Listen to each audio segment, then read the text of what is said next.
जय हिंद प्यारे बच्चों। आज हम करने जा रहे हैं रस। 10वीं कक्षा का यह टॉपिक है जो सीबीएसई बोर्ड में पूछा जाता है। रस 4 अंक का ये आता है। आपने रस के बारे में काफी कुछ सुना होगा, जैसे खाने में रस, बोलने में रस। खाने में रस कैसे? 6 प्रकार का होता है। मिठास, खटास, कड़वा, खट्टा, अनेक प्रकार का, वो भी रस माना जाता है। दूसरा, हम कह देते हैं उसके बोलने में रस है, यानी उसके बोलने में मिठास है, मधुर बोलता है वो। यहां पर रस का मतलब आ जाता है मधुर। तो एक रस होता है किसी भी पदार्थ से निकाला गया रस, किसी भी औषधि से बनाया गया रस, उसको भी हम रस कह देते हैं। लेकिन काव्य की दृष्टि से रस क्या होता है? बात वही है जो रस हम निकालते, जैसे नींबू का निकाला, संतरे से निकाला, उसको पीने में हमें कैसा लगता है, कैसा स्वाद आता है? हमें खट्टा, मीठा, स्वादिष्ट लगता है, नहीं लगता है? वो भी रस है। यहां पर जिस रस की हम बात करने जा रहे हैं वो होता है काव्य की दृष्टि से, या काव्य अर्थात कविता से प्राप्त आनंद। यानी यहां पर बात अब किसकी चली? आनंद की। काव्य से प्राप्त होने वाले आनंद को रस कहते हैं। क्या समझे? आप कविता पढ़ रहे हैं, उसको पढ़ने से आपको कैसी अनुभूति होती है, उसको पढ़ने से आपको मजा आया, वो अच्छी लगी, तो वो रस है। कई बार आप देखते होंगे, कोई आप सीरियल देख रहे हैं, कोई आप इस प्रकार का कोई नाटक देख रहे हैं, तो उसमें कुछ दृश्य ऐसे होते हैं जो कभी आपको गुस्सा दिलाते हैं, कभी आपको खुश कर देते हैं, कभी आपको लुभाते हैं, कभी आपको हैरानी होती है। तो वो सारे रस हैं। रस की परिभाषा आप समझ गए होंगे। काव्य से प्राप्त होने वाले आनंद को रस कहते हैं। तो वास्तव में आनंद क्या हुआ? रस। अब हम करने जा रहे हैं रस के अंग। अंग होते हैं रस के 4 अंग होते हैं। स्थायी भाव, विभाव, अनुभाव और संचारी भाव। स्थायी भाव का मतलब होता है मनुष्य के मन में जन्म से ही बहुत सारे भाव उत्पन्न होते हैं और वो भाव हमारे मन में सोए रहते हैं। क्रोध, घृणा, हर्ष, शोक, प्रेम, ये सारे भाव मनुष्य के अंदर विद्यमान होते हैं और यह भाव मनुष्य के अंदर सुप्तावस्था में पड़े रहते, सोए रहते हैं। अर्थात जो भाव मनुष्य के मन में सोए रहते हैं और किसी स्थिति, परिस्थिति, समय को देखकर वो जाग जाते हैं, उन्हें स्थायी भाव कहते हैं। अब इन भावों को जगाने का काम करता है विभाव। दूसरा अंग है विभाव, जो इन भावों को जगाने का काम करता है।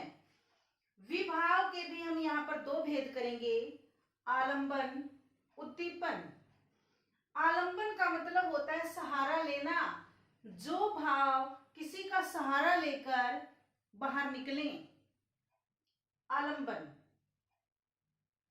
उद्दीपन होता है तेज करना, तीव्र, उद्दीप्त करना, किसी भी भाव को तेज रूप से करना, तेज हो जाना भावों का, वो होता है उद्दीपन। उदाहरण के द्वारा हम समझेंगे आलंबन किसको कहा गया। जिस प्रकार माता यशोदा कृष्ण के बाल रूप को देखती है, उसके चेहरे को देखती है, उसके सुंदर मुख को देखती है, तो उसके मन में वात्सल्य भाव जागृत हो जाते हैं, वात्सल्य प्रेम, ये आलंबन हो गया। यानी कृष्ण का मुख देखना, उसके बाल रूप को देखना, यानी आलंबन हो गया, उसका मुख उसके लिए क्या बन गया, एक सहारा बन गया, जिसके अंदर, जिसके सहारे उसके मन में वात्सल्य का भाव जागा है। उद्दीपन, अब वही बालक, छोटा बाल रूप कृष्ण का, जब अपनी माँ से तोतली आवाज में बोलता है, अपने भाई बलराम की उसके आगे शिकायत लगाता है, बहुत सारी ऐसे मक्खन से की बातें करता है, नटखट भरी शरारतें करता है, तो उसकी माता के मन में वह भाव और भी तेज हो जाता है, तीव्र हो जाता है, यानी उसको अपने बच्चे पर प्यार उमड़ना शुरू हो जाता है। तो यह हो गया उद्दीपन। विभाव के दो भेद होते हैं, आलंबन और उद्दीपन।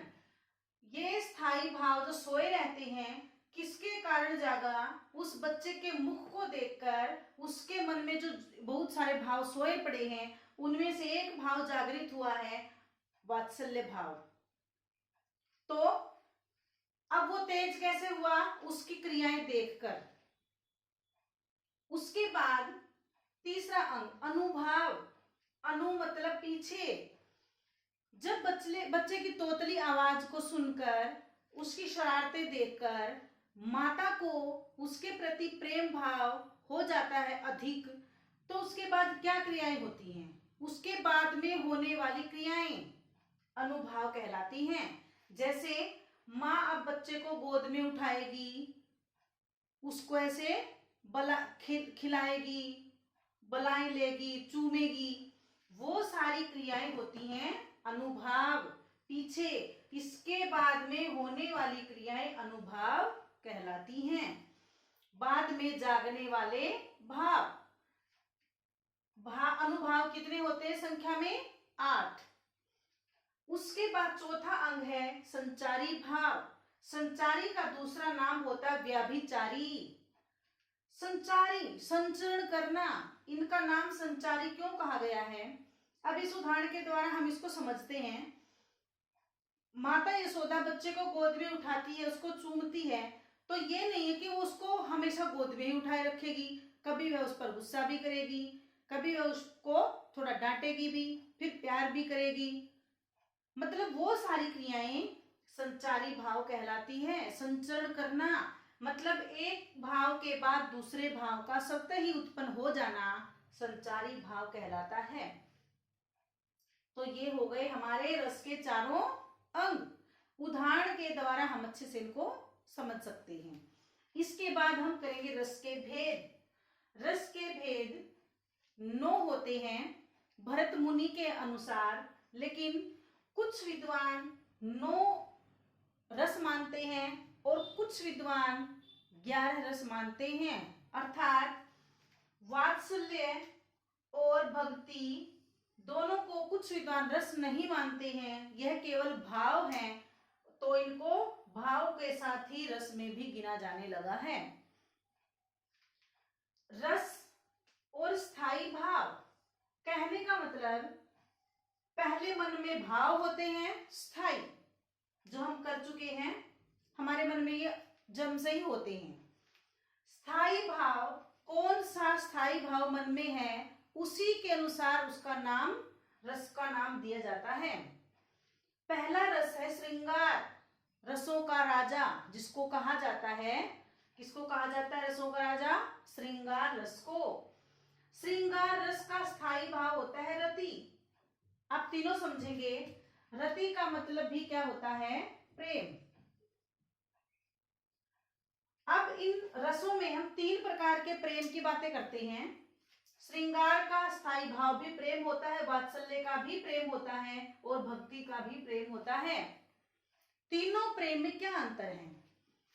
श्रृंगार रस का जो प्रेम होता है वो होता है नायक नायिका के मध्य, एक जैसी उम्र वालों के मध्य जो प्रेम होता है उसको श्रृंगार रस कहा जाता है। वात्सल्य, बड़े का छोटे बच्चे के प्रति प्रेम, बड़ों का छोटे बच्चे के प्रति जो प्रेम होता है वो वात्सल्य रस होता है।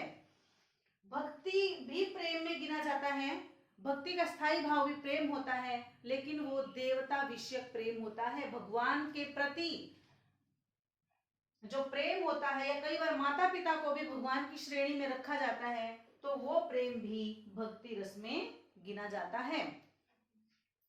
बात कर रहे थे हम श्रृंगार रस। श्रृंगार रस के भी दो भेद होते हैं, संयोग और वियोग। संयोग श्रृंगार होता है जब दो प्रेम करने वाले यानी नायक नायिका, हीरो हीरोइन पास में रहते हैं, एक दूसरे से मिलते हैं, एक दूसरे से बातें करते हैं और अत्यधिक प्रेम भी करते हैं, उसको कहते हैं संयोग श्रृंगार। वियोग श्रृंगार होता है जब दो प्रेम करने वाले एक दूसरे से अत्यधिक प्रेम तो करते हैं लेकिन वो प्रतिदिन एक दूसरे से मिल नहीं पाते हैं, बहुत दूर दूर एक दूसरे से रहते हैं, उसे वियोग श्रृंगार कहते हैं। हास्य रस, जिसमें बेतुकी बातें कही जाए, हंसी भरी बातें कही जाए, वो होता है हास्य रस। उसका स्थायी भाव होता है हास। जैसे तरबूजे जैसी खोपड़ी, खरबूजे जैसे गाल, इस तरह की बातें आ जाएंगी हास्य रस में। करुण का स्थायी भाव होता है शोक। किसी की दुर्घटना को देखकर, किसी के दुख को देखकर, किसी को रोता हुआ देखकर हमारे मन में जो भाव उत्पन्न होते हैं वो करुण रस कहलाता है। शोक के भाव करुण रस। जैसे अभिमन्यु की मृत्यु पर उसकी माता कितना विलाप करती है, हाँ मेरे हृदय के हर्ष, हाँ अभिमन्यु तुम कहाँ चले गए। इस तरह की जो काव्य पंक्तियां होती हैं वो करुण रस के अंतर्गत आती हैं।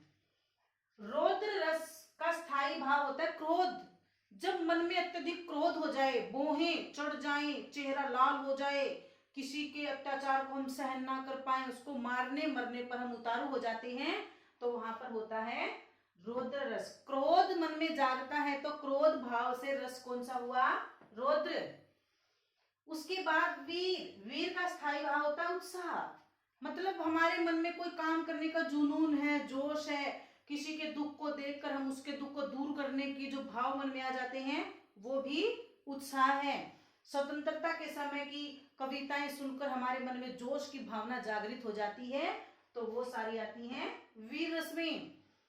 जैसे चमक उठी सन 57 में वह तलवार पुरानी थी, बुंदेले हर बोलों के मुंह हमने सुनी कहानी थी, खूब लड़ी मर्दानी वह तो झांसी वाली रानी थी। इस तरह की कविताएं होती हैं वीर रस। अद्भुत का स्थायी भाव होता है विस्मय। ऐसी कोई असाधारण बात या ऐसी कोई घटना या ऐसा कोई व्यक्ति एकदम से हम देख ले जिससे हम एकदम से हैरानी हो जाए, तो वहां होता है अद्भुत रस। भयानक, भय, जब हमारे मन में किसी ऐसी स्थान स्थिति को देखकर भय का भाव जाग उठे या किसी ऐसे दंड के डर से हमारे मन में भय उत्पन्न हो जाए, तो वहां होता है भयानक रस। विभत्स, घृणा, गंदी जगह पर जाते हैं जब हम या किसी को कुछ नोचते हुए खाते हुए देखते हैं तो हमारे मन में घृणा के भाव जागृत हो जाते हैं, उसे कहते हैं विभत्स रस। वात्सल्य मैं आपको बता ही चुकी हूं, बड़े का छोटे बच्चे के प्रति जो प्रेम होता है वो वात्सल्य रस होता है। भक्ति, देवता के प्रति, जब भगवान के प्रति मन में इतनी आस्था हो जाए कि मन गुनगुनाने लग जाए तो वहां पर भक्ति रस होता है। उसके बाद शांत रस। इस सारे संसार से, मोह माया से दूर जब इंसान सत्संग में, कीर्तन में, इन चीजों में लीन होता है, अपने मन को शांत करने की सोचता है, तो वहां पर या उस प्रकार की काव्य पंक्तियां शांत रस के अंतर्गत आती हैं। तो प्यारे बच्चों, पेपर में पूछने का तरीका क्या होता है, कई बार हमसे भाव पूछ ले जाता है कि भाव बताओ, स्थायी भाव, विभाव, अनुभाव और या रस का स्थायी भाव बताइए या इस स्थायी भाव का रस बताइए। दोनों तरीके से पूछे जा सकते हैं। एक उदाहरण दिया जाता है कई बार और उस उदाहरण से रस पूछा जाता है। जैसे आपके सामने कोई उदाहरण रख दिया जाए, इसका रस बताइए, और इस प्रकार से ही हमारे पेपर में रस पूछे जाते हैं जो 4 अंक के आते हैं। तो आप इसको ध्यान से सुने और समझें।